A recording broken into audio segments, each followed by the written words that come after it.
Back in the 40s and 50s, the original standard television had a 4:3 width to height ratio.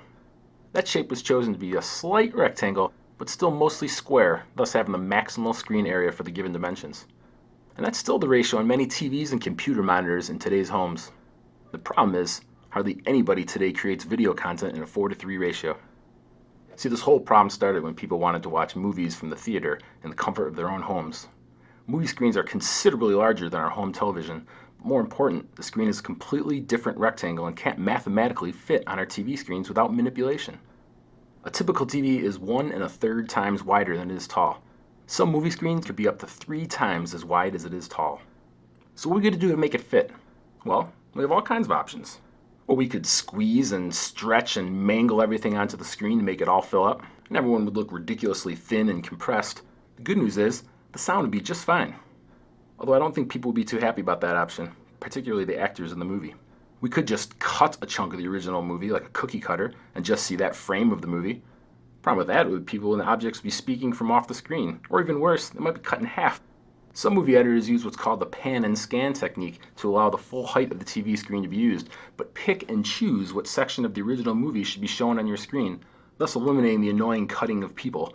Imagine that job, staring at a 4:3 hole watching movies all day, deciding for everyone which piece of the screen is the most important part for people to see. Now let's do a little quick math. If we compare a major cinematic film produced in a 2.35 to 1 aspect frame with my standard 4:3 TV screen, we find out that only 55% of the movie can actually fit on the screen at any one time. Just over half!